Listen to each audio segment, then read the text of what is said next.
Kita mulai melakukan perekaman nih. Assalamualaikum warahmatullahi wabarakatuh. Dan Waalaikumsalam. selamat siang anak-anak semua. Semoga tetap semangat dan tetap sehat ya. Ya, Bu. Oke. Nah, ini akan Ibu jelaskan dulu. Kita feedback kembali pertemuan pertama pembelajaran IPA mengenai penyelidikan IPA. Dan yang hari ini mengenai pengukuran dan besaran ya. Coba dulu ya kita lihat.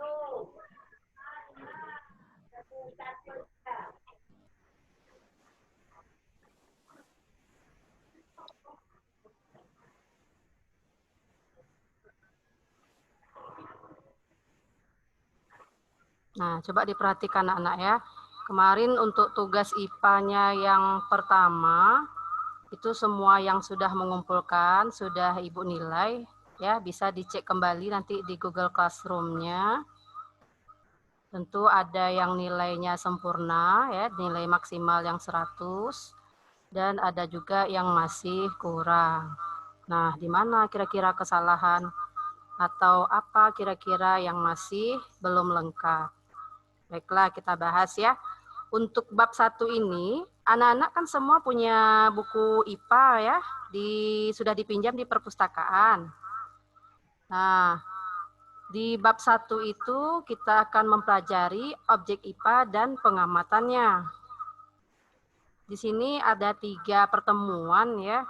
Yang pertemuan pertama sudah berlangsung minggu kemarin, yang kita bahas mengenai penyelidikan IPA. Dan yang kedua hari ini mengenai pengukuran dan besaran. Karena pengukuran juga merupakan bagian dari pengamatan. Nih ya. Oke. Nih, review sejenak atau sebentar mengenai materi sebelumnya. Nih, pada bab ini kita mungkin anak-anak sudah mempelajari IPA di SD-nya, tapi mungkin dalam bentuk tematik. Ya kan? Ya, Bu. Nah, Ya, Bu. sekarang IPA sudah menjadi mata pelajaran tersendiri ketika anak-anak semua sudah berada di kelas 7 SMP.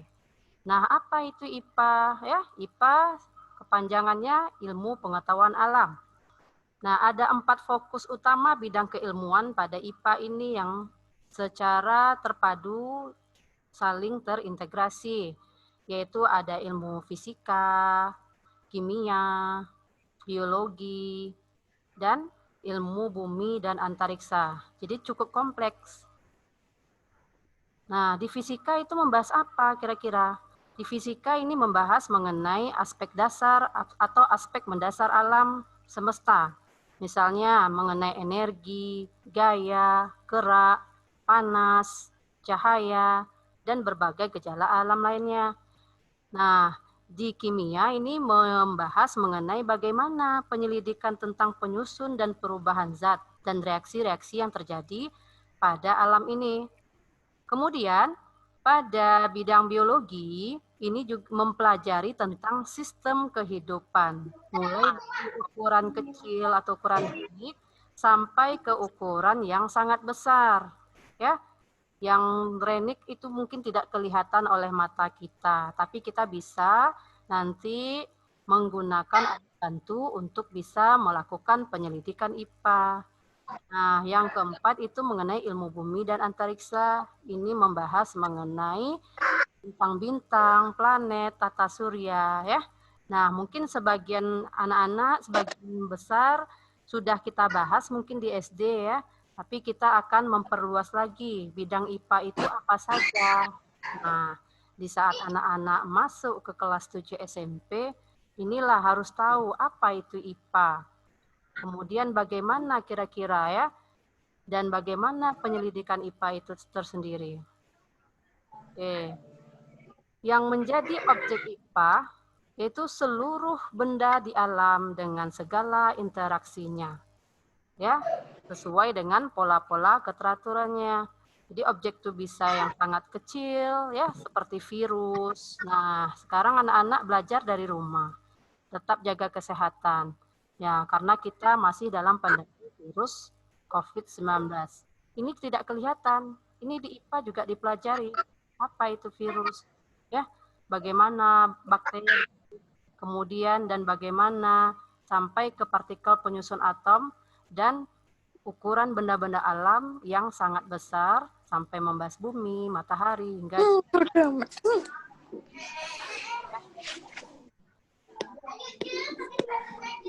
kemudian, nah ini kemarin anak-anak sudah diminta di saat pertemuan pertama itu ada lembar kerja peserta didik mengenai penyelidikan IPA. Nah ini banyak yang salah persepsi. Sebelum anak mengerjakan LKPD, jadi sebaiknya anak-anak baca dulu materi yang diberikan oleh guru sehingga di saat mengerjakannya tidak kebingungan. Nah, seperti kemarin sudah di-share materi mengenai penyelidikan IPA. Di sana di buku kamu bisa menjumpainya ya. Seperti di buku itu ada pengamatan teman dan ada mengenai kerja dalam IPA atau praktek sederhana. Nah, di sini ada laporan hasil penyelidikannya. Jadi ada dua, sini pengamatan teman karena anak-anak berada di rumah, diganti ya dengan pengamatan anggota keluarga di rumah. Nah, bisa ayah, ibu, adik, atau kakak, atau abang, siapa saja minimal 3 ya. Kalau saya buat 2 atau boleh lebih. Nah, kemudian di tugas 2 ini anak-anak mencatat, jadi mendeskripsikannya hasil pengamatannya, yang pertama dalam bentuk tabel, yang kedua dalam bentuk kolom. Nah, di kolom ini diisi hasil pengamatan yang percobaan yang kedua, yang mengenai kertas tisu. Nah, kemarin ada tiketnya di Bu apa kertas tisu. Nah, ini makanya salah persepsi ya, harus dibaca dengan baik-baik. Nah, setelah semuanya menyelesaikan LKPD ini ya, mengenai hasil penyelidikan IPA yang sudah diamati berdasarkan materi yang sudah di-share, ditulis hasilnya di tabel ini untuk pengamatan keluarga dan di kolom ini untuk hasil pengamatan kertas tisu. Kemudian setelah anak-anak tulis semuanya hasilnya, dibuat kira-kira apa kesimpulan dari pengamatan tugas 1 dan tugas 2 tersebut. Nah, itu ya. Oke. Nah, di dalam penyelidikan IPA ini ada 3, seperti yang sudah anak-anak lakukan kemarin ya di LKPD. Mengamati. Nah, yang kita amati itu yaitu menggunakan panca indera. Semua apapun saja yang ada di alam bisa kita amati atau kita observasi. Nah, kemudian yang kedua, anak-anak juga sudah membuat inferensi. Ya. Membuat inferensi. Di sana ada membuat prediksi di LKPD yang tugas 2 ya. Nah, ini mengkomunikasikannya bisa secara lisan, bisa secara tulisan. Nah, laporan LKPD yang anak-anak buat sudah itu menjelaskan itu anak-anak sudah mengomunikasikannya. Jadi sudah dari tugas kemarin di pertemuan pertama pembelajaran IPA itu sudah kita bahas mengenai dan anak-anak juga sudah melakukan langsung bagaimana melakukan penyelidikan IPA. Nah, ya, ada pengamatan ya menggunakan panca indera, kemudian membuat inferensi. Apa itu inferensi? Inferensi merumuskan penjelasan berdasarkan hasil pengamatan. Kan di LKPD-nya ada tuh dalam bentuk tabel. Nah, dibuatlah kira-kira penjelasan dari data-data yang sudah diamati melalui panca indera ya. Kemudian di kolom juga yang hasilnya. Kemudian yang terakhir mengkomunikasikan. Itulah proses atau tahapan dalam penyelidikan IPA. Nah, bagaimana kira-kira seorang saintis? Kita harus memiliki sikap yang ilmiah. Jadi di dalam membuat kesimpulan, buatlah kesimpulan secara ilmiah.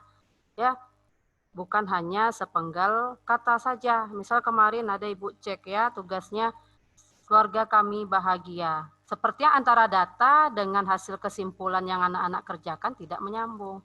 Jadi buatlah, misalnya pengamatannya kemarin, pengamatan keluarga, mengetahui ada bentuk wajahnya, bentuk rambut, ya, kemudian ada berapa tingginya. Nah, itu kan diamati, kita bisa melihat melalui panca indera kita, kemudian bagaimana kira kita menyimpulkan dari data-data tersebut? Karena datanya kan lebih dari satu, jadi bisa anak-anak membandingkan hasil kesimpulannya. Nah, dalam mempelajari IPA ini ada beberapa manfaat yang kita peroleh ya. Seperti kemarin kita akan melakukan keterampilan ya. Di sini anak-anak semua bisa melihat kegunaan dalam belajar IPA. Pertama, meningkatkan kualitas hidup. Ya, meningkatkan kualitas hidup. Misalnya, apakah bunga yang ditanam akan tumbuh? Nah, di sini juga kita sudah melakukan menjadi seorang saintis, sudah melakukan inquiry ya, bertanya. Sehingga kita akan memprediksi, oh coba begini, oh coba begitu. Jadi kita tidak lepas dari nanti akan berusaha menguji coba untuk melakukan pembuktian dari hasil hipotesa atau dugaan-dugaan kita. Nah, apalagi dengan belajar IPA, anak-anak juga mampu memahami berbagai hal yang ada di sekitar lingkungan kita ya. Apa saja? Banyak ya. Mulai hal-hal sederhana di dalam keluarga ya, mengamati atau yang lain-lainnya. Itu juga kita akan bisa memahaminya. Nah, kemudian apalagi manfaat lainnya? Dengan belajar IPA, anak-anak juga bisa menyelesaikan masalah. Bagaimana tuh menyelesaikan masalah? Nah, misalnya begini, ketika anak-anak berjalan di sekitar lingkungan atau di mana saja ya, kemudian kita melihat keadaan selokan atau parit atau air yang keadaannya tidak bagus atau sungai yang kita lihat itu tidak bagus. Nah, ini juga menjadi suatu solusi ya. Bagaimana kira mendapatkan air bersih, apalagi kita berada di Kota Dumai ya. Jadi di sini dituntut kita juga bisa menyelesaikan suatu permasalahan sederhana. Nah, untuk mendapatkan ini mungkin kita melakukan hal-hal yang begini. Nah, itu anak-anak semua sudah bisa menyelesaikan masalah dari permasalahan yang sederhana. Kemudian apa lagi manfaatnya? Kemudian manfaat lainnya itu berpikir logis dan sistematis. Mengapa begitu? Nah, di sini kan dari hasil lembar kerja yang kemarin itu bisa dilihat apakah dari data yang kita buat ini bagaimana kesimpulannya. Jadi seorang saintis atau calon ilmuwan ya atau pembelajar IPA harus mempunyai pikiran yang logis dan sistematis. Tidak bisa kita subjektif. Jadi sesuai dengan data hasil yang kita amati secara langsung, kemudian kita tuliskan data tersebut dalam bentuk ilmiah. Oke, itu sekilas ya mengenai tugas atau materi pertemuan 1 kemarin. Nah, itu ada feedback-nya, ditanya lagi kemarinnya ada latihan, ada tugas, dan sesuai dengan materi yang disajikan. Nah, kebanyakan anak-anak ada yang terburu-buru untuk mengerjakan latihan ya, sehingga nilainya tidak maksimal. Kemarin ada diberi latihan IPA sebagai feedback, itu melalui Google Form. Itu anak-anak sudah bisa mengecek sendiri ya, memeriksa sendiri nilainya setelah mengerjakan soal. Iya kan? Nah, itu feedback-nya. Jadi ketika kita sudah belajar materinya, baru kita lakukan latihan. Karena latihan-latihan atau tugas yang diberikan itu tidak harus dikumpulkan hari ini. Masih bisa anak-anak memahami lebih lanjut karena diberi masa tenggang ya lebih kurang 2 hari. Ya. Jadi untuk kedepannya anak-anak untuk belajar IPA lebih hati-hati, lebih cermat, lebih teliti, sehingga nanti hasil atau nilainya juga lebih bagus ya. Mudah-mudahan bisa semuanya ya, tetap semangat anak-anak semua. Oke, itu sekilas mengenai pertemuan 1 kemarin yang perlu Ibu bahas sedikit ya. Jadi biar kita sama-sama sama persepsinya dan paham mengenai IPA itu apa saja. Karena nanti untuk kedepannya ini menjadi dasar atau pondasi pada pembelajaran IPA selanjutnya. Oke, sekarang Ibu akan jelaskan lagi mengenai materi hari ini. Nah, sebelumnya apakah anak-anak ada yang bertanya? Silakan kalau ada yang bertanya.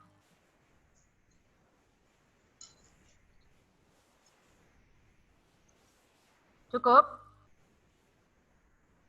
Tidak ada yang bertanya? Oke ya, Ibu lanjut ya. Kalau tidak ada yang bertanya, Ibu lanjutkan. Oke, kita masuk yang pertemuan kedua hari ini. Apa yang telah Ibu share tadi, apakah anak-anak sudah pelajari? Nah, kita lanjut. Ini mengenai pengukuran. Nah, dari hasil penyelidikan kemarin, ternyata pengukuran juga termasuk bagian dari pengamatan. Apa itu pengukuran? Ya, pengukuran merupakan membandingkan sesuatu yang diukur dengan menggunakan alat ukur sebagai satuannya. Nah, ketika kita melakukan pengukuran, berarti di situ terintegrasi adanya besaran dan satuan. Nah, seperti di LKPD hari ini, anak-anak ditugaskan untuk melakukan pengukuran, ya. Nah, membandingkan sesuatu yang diukur dengan menggunakan alat ukur. Tentu di saat kita melakukan pengukuran, ini kita membutuhkan alat ukur sebagai satuannya. Nah, kemudian ada besaran. Apa tuh besaran? Besaran merupakan hasil pengukuran yang dinyatakan dengan angka. Ya. Nah, ketika kita melakukan pengukuran, berarti nanti ada satuan. Apa tuh satuan? Satuan merupakan acuan yang digunakan dalam pengukuran, sehingga kita bisa membandingkan antara pengukuran yang satu dengan pengukuran yang lainnya. Contoh nih ya, misal pengukuran panjang meja 1,5 meter. Nah, di antara pengukuran yang sudah kita lakukan ini, kita memperoleh panjang meja 1,5 meter. Panjang merupakan suatu besaran. Nah, 1,5 meter, yang 1,5 ini merupakan nilai atau angkanya. Kemudian meter merupakan satuannya. Nah, di saat kita melakukan pengukuran, maka di situ ada besarannya, kemudian ada nilai, dan ada satuannya. Untuk lebih jelasnya nanti kita lihat pada slide berikut ini. Oke ya. Nah, apa beda besaran dan bukan besaran? Nah, seperti kemarin di LKPD yang pertama itu membahas mengenai penyelidikan IPA ya. Itu ada tinggi badan kalau nggak salah. Itu anak-anak ada yang menuliskannya secara penafsiran, ada melakukan pengamatan dengan pengukuran, karena sudah tertera di sana angka-angka berapa tinggi dari anggota keluarganya, tinggi badannya ya. Nah, apa beda besaran dengan bukan besaran? Kalau besaran itu merupakan hasil pengukuran yang dinyatakan dengan angka dan menggunakan alat ukur sebagai satuannya. Ya, sebagai contoh ini mengukur panjang sebuah benda atau mengukur meja ya. Di situ berarti mengukur panjang merupakan suatu besaran, kemudian buku itu benda ya yang diukur. Kemudian 25 cm itu sebagai angka dan satuannya. Kemudian bagaimana mengukur panjang sebuah benda tersebut menggunakan alat ukur? Maka hal tersebut dinyatakan dengan besaran. Mengukur panjang merupakan besaran. Nah, yang bagaimana yang bukan besaran? Yang bukan besaran itu apa bedanya dengan besaran? Kalau bukan besaran, hasil pengukuran yang dinyatakan dengan sebuah kalimat atau kata tanpa ada alat ukur yang jelas.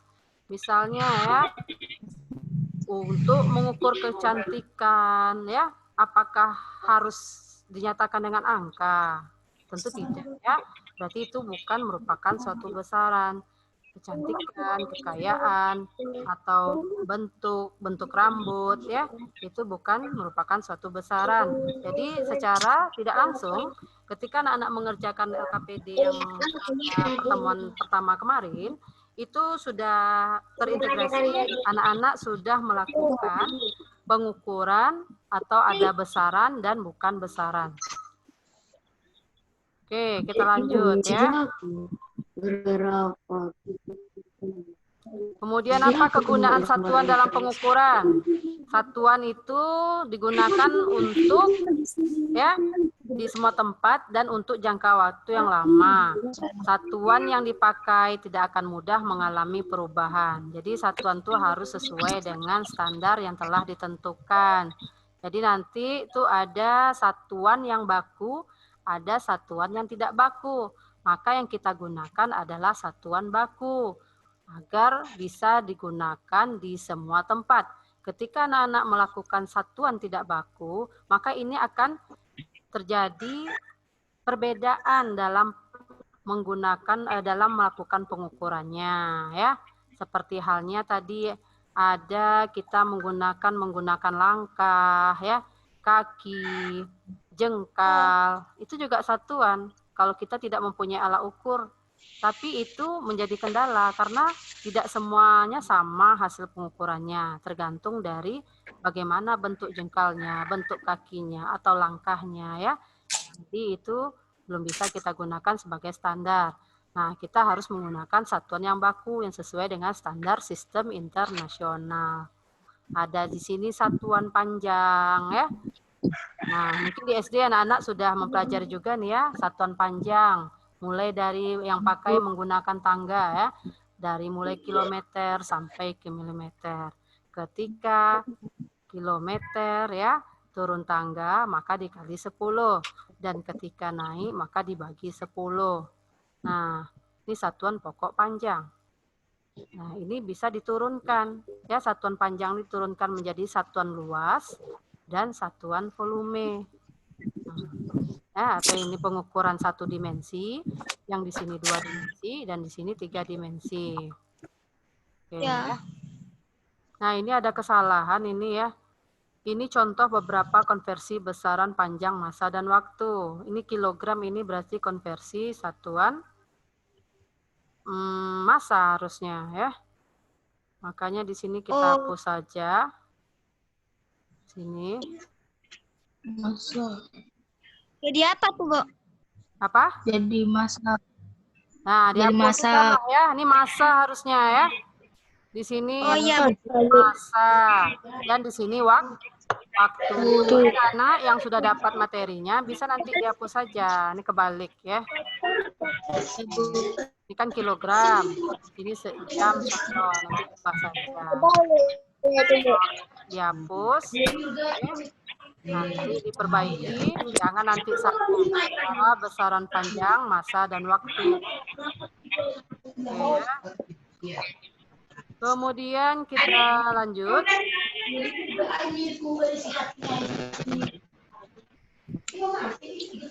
Nah, ini ya. Jadi satuan panjang. Satuan panjang ya.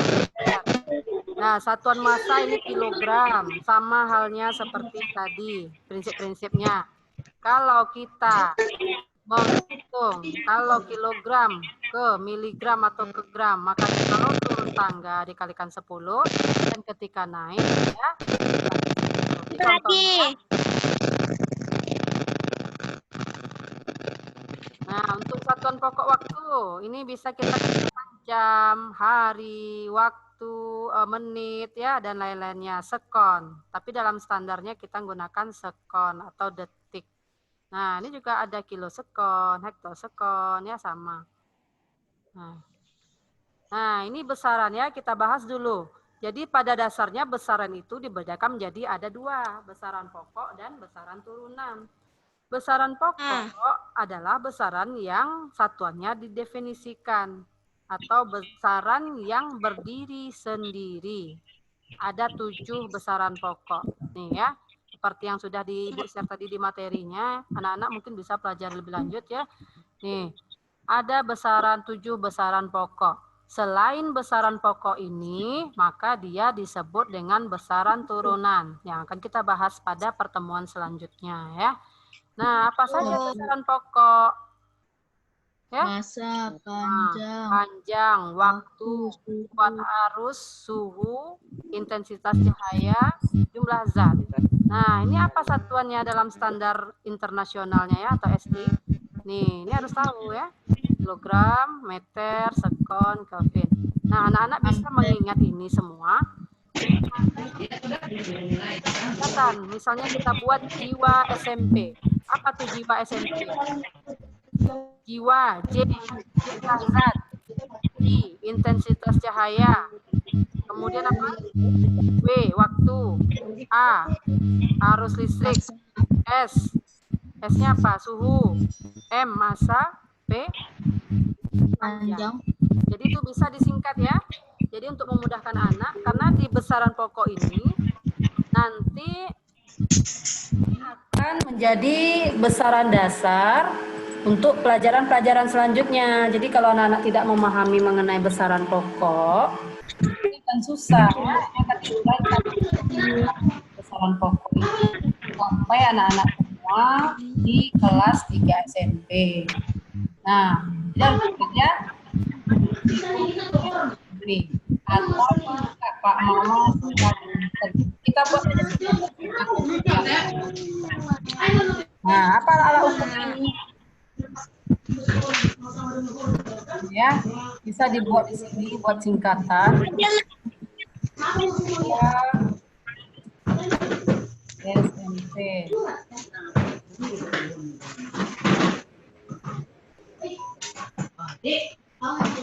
Ya, bisa disingkat-singkat jiwa SMP. Apa tujuannya? Intensitas, W waktu, A arus, S suhu, M massa, B panjang. Atau singkatan lain yang memudahkan anak bisa juga ya. Ini nanti dari 7 besaran pokok ini diturunkan menjadi itu namanya besaran turunan. Seperti panjang tadi, satuannya meter. Diturunkan menjadi luas, jadi meter kuadrat. Atau diturunkan menjadi volume, itu juga kan besaran. Cuma itu besaran turunan. Nah, kalau besaran pokok ini yang harus diingat ya, 7 ini. Nah, pada kelas 7 ini yang kita bahas untuk besaran pokok itu ada 3. Massa, panjang, dan waktu. Ya. Nah, ini yang perlu dipelajari. Nah, Ya, Bu. materi selanjutnya nanti ini di pelajaran selanjutnya ya, bisa di kelas 7, di kelas 8 maupun di kelas 9. Ya, Bu. Oke, lanjut. Ada yang ditanyakan nggak mengenai besaran pokok? Bisa dipahami kira-kira? Bisa ya, nanti dibaca lagi, diulang-ulang, mudah-mudahan bisa semua ya, masih sederhana. Nah, kita bahas ya, tadi kita sudah lihat 7 besaran pokok dengan alat ukurnya dan satuannya masing-masing. Nih, sekarang yang dibahas di kelas 7, bab 1 ini yang kita pelajari besaran pokoknya ada 3. Ada berapa tadi besaran pokok anak-anak? Ada? 3. Berapa besaran pokok? 3, Bu. Ada? 7. 3, Bu. Kita bahas di kelas Ada 3, Bu. ini 3 ya, yaitu panjang, massa, dan waktu. Nah, kalau tadi sudah melakukan pengukuran panjang, apakah sudah selesai mengamati atau melakukan pengukuran panjang di rumahnya masing-masing? Apa ada kendala? Udah, Bu. Udah, Bu. Bisa ya?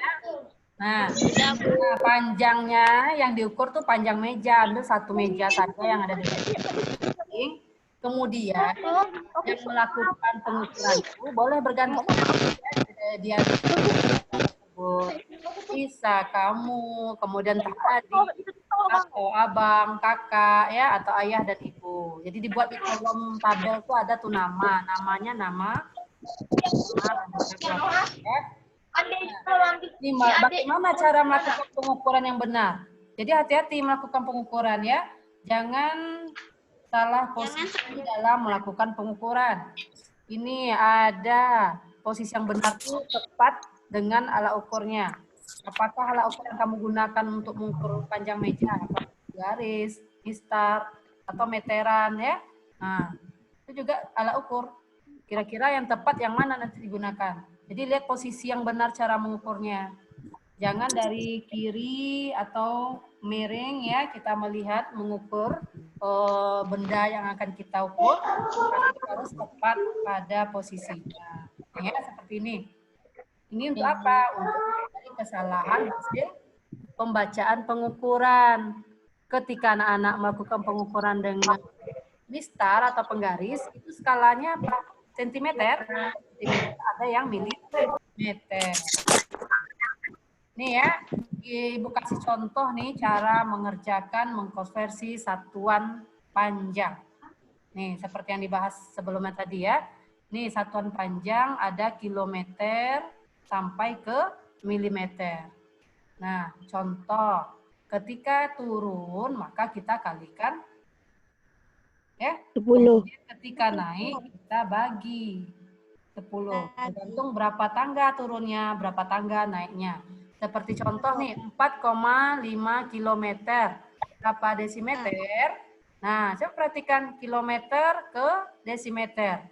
Berarti ada berapa tangga di sini turunnya? Ada 4. 1, 2, 3, 4. Maka di sini kilometer ke desimeter, karena dia turun tangga maka dikalikan 10.000 ya. Jadi 1 itu 10, kalau naik turun 2 tangga 100, turun lagi 3 tangga 1000, dan 4 tangga menjadi 10.000. Maka hasilnya yang benar adalah 45.000 ya, tinggal kamu kalikan. Ini benar-benar harus hati-hati dalam melakukan konversi satuan. Memang mudah tetapi kadang sering juga terjadi kesalahan dalam mengkonversi satuan-satuan ini ya. Ini contoh kedua, 271 cm, berapa meter ya? Nah, ini sentimeter ke meter. Ini naik, ini dia dibagi 100, naiknya berapa? Nah, begitu caranya ya. Ini mudah, jadi jangan nanti salah. Setelah Ibu jelaskan ini, ada nanti latihan soal yang akan Ibu berikan ya, tentang pengukuran panjang, masa, waktu. Apa alat ukur panjang? Apa saja alat ukur panjang yang kamu ketahui? Garis. Penggaris atau mistar ya, bagi meteran. Ya, bisa? Kemudian yang kedua itu pengukuran massa. Massa itu tidak sama dengan berat. Ya, apa itu massa? Kalau massa kandungan material alami perubahan. Meskipun berubah ya. Nah, bagaimana cara mengukur massa? Nih ya, di video yang sudah share itu sudah jelas tuh ada pengukuran cara menggunakan neraca. Alat ukurnya itu untuk mengukur massa adalah neraca. Ada yang lengan, 3 lengan ya. Nah, kalau seperti contoh ini neraca 3 lengan. Ya. Jadi nanti kalau di lab kita di sekolah itu ada, karena anak-anak belajar di rumah, jadi coba perhatikan videonya ya, bagaimana cara membaca alat ukur. Kalau membaca alat ukur pada penggaris sudah tahu lah semua ya, tinggal melihat berapa hasil yang terbaca nilainya. Kalau pada baca, nih dengan neraca 3 lengan, jadi kita lihat satu persatu. Berapa kira-kira massa benda ini? Nah, kita lihat di sini pas di titiknya ya. Ini ada 100 atau ratusan, di sini puluhan, pas di titik 90 ya, menunjuk anak panahnya. Kemudian yang di satuannya ini 7,5 karena ini satuan ya 6, 7, 8. Pas di tengah jadi 7,5. Jadi cara menghitung massa yang terhitung dari benda tersebut berarti dijumlahkan 197,5 gram. Ya, begitu ya. Jadi ada soal mengenai cara pengukuran, berapa kira-kira angkanya, harus jelas. Nah, yang terakhir tuh mengenai waktu. Nah, waktu nih semuanya kita tahu ya. Di rumah kita juga ada waktu, jam, ada menit. Tetapi dalam satuan internasional, satuan waktu yang digunakan adalah sekon. Banyak ya. Satu minggu berapa hari? Kira-kira kalau 1 minggu 7 hari berapa jam? Nah, kalau dari jam kira-kira berapa menit dan berapa detik ya? Jadi itu kalau kita konversikan jadi cukup banyak. Nah, oke. Nah, bagaimana apa? Nah, alat ukur waktu ini selain jam dinding, jam tangan, juga bisa menggunakan stopwatch ya. Nah, kalau pada HP nya stopwatch ya, tapi sudah digital. Kalau ini stopwatchnya manual. Jadi di situ jelas angkanya di sini. Ada skala dari 0 sampai lagi ke 0. Berarti itu satu putarannya 0. Ya. Nah, dari contoh ini, di neraca ini, ada skala yang jangka panjang, ada yang jangka pendek. Ya. Pendek menunjukkan angka 10 nih ya. Kalau 0, 5, 10, 15, skalanya 5 ya. Nah, di jarum panjang menunjukkan angka 8. Berarti yang di dalam ini skalanya dalam menit, yang di luar ini dalam detik atau sekon. Jadi berapa yang terbaca kira-kira dari alat ukur stopwatch ini? Ini berarti 10 menit 4 detik. Kira-kira berapa sekon atau berapa detik? Nah, kita konversi ya. 10 menit itu berapa detik? 1 menit 60 detik. Berarti kalau 10 menit 10 kali 60 berarti 10 menit 600 detik. Ya, ditambah dengan skala panjangnya 8 detik. Jadi hasil membaca 608 detik. 608 detik. Mudah ya? Nah, Ya, Bu. kemudian belajar mengenai pengukuran, besaran, dan penyelidikan. Harus hati-hati dan teliti. Karena kalau mudah tapi kita kurang hati-hati, kadang juga menjadi salah dalam soalnya. Nah, Bu. ya anak-anak ya, untuk materi hari ini. Kira-kira ada yang ditanyakan enggak? Ada, Bu. Ada saya, Bu. Silahkan ditanyakan, boleh raise hand, ya, boleh melalui chat. Bu, saya, Bu. Ya, silakan. Mulyadi Nainggolan. Tutup pula ininya. Siapa namanya tunggu? Tadi raise hand. Yo, Bu. lanjut. Ya, lanjut. Bu, saya, Bu. Buka speakernya. Bisa buka speakernya, Nak? Udah, Bu. Bisa, Bu. Bu, saya, Bu. Ya, lanjut. Siapa dulu, Aditya? Aldi, Bu. Aldi ya. Terus Aldi. Silakan. Habis ini ada tugas lagi, Bu. Habis ini ada tugas. Gimana? Mau tugas atau sampai situ aja? Situ aja lah, Bu. Nggak usah kasih tugas, Bu. Ini aja, Bu. Banyak kali, Bu. Aja, Bu. Tadi ada yang minta tugas masalahnya ya. Yang minta tugas siapa tadi? Tugas, Bu. Yang minta tugas siapa? Bisa, Bu. Banyak Bisa, Bu. Bisa, Bu. Dah, untuk minggu ini cukup itu aja lah dulu ya tugasnya ya. Alhamdulillah. Pelajari benar-benar ya. Nanti pertemuan selanjutnya Ya, Bu. kasih latihan soal ya. Oke? Kasih ya, Bu. Oke, selamat ya, Bu. Iya, Bu. Ya, tetap jaga kesehatan ya. Charles, Ya, Bu. Ibu juga, Bu.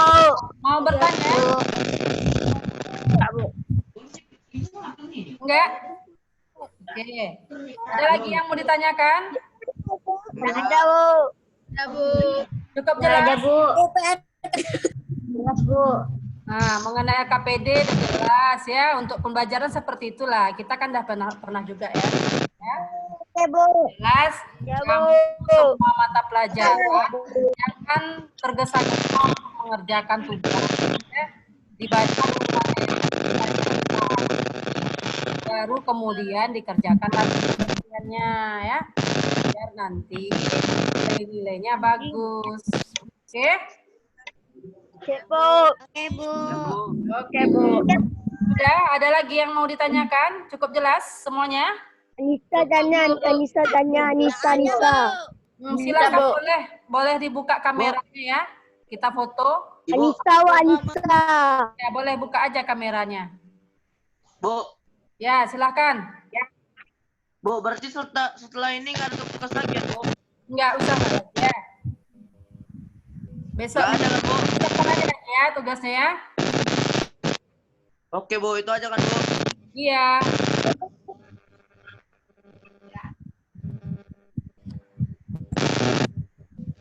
Ya, silakan dibuka kameranya, kita foto dulu. Ya, Bu.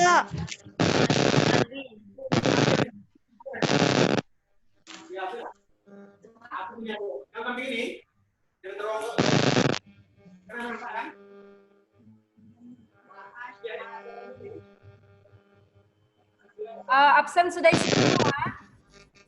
Absen jangan lupa ya. Bu. Sudah? Oke, Kela mana nih fotonya? Alif Rahman, Gabriel, ayo buka. Ini ada 2 slide ya. Nggak kelihatan fotonya. Kirim ya, Bu. Nanti dikirim, di-share. Nih, Bu rekam ya. Makanya wajahnya harus bagus. Iya, Bu.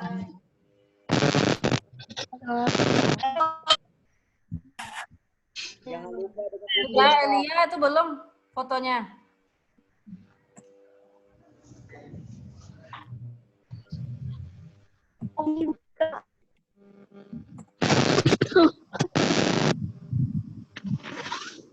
Ya, kita masuk sesi kedua.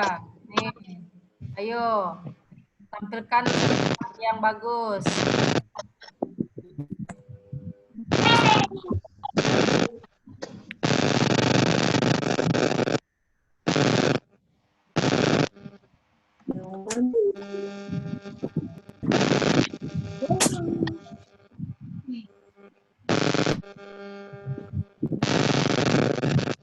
Yang belum silakan absen ya. Jangan lupa absen. Nih baru 38 orang. Siapa yang nggak hadir nih ya? Ada kita 18 orang lagi belum masuk. Tunggu, Bu. Bu. Ya. Bu. Nggak ada tugas lagi, Bu. Kurang jelas tadi, Bu. Kenapa? Hari ini nggak ada tugas lagi, Bu, setelah ini. Kurang Iya. jelas, Bu. Udahlah, enggak usah ada diskusi. Kerjakan saja SOP-nya, silakan dikumpulkan ya. Apa, Bu? Kurang dengar, Bu.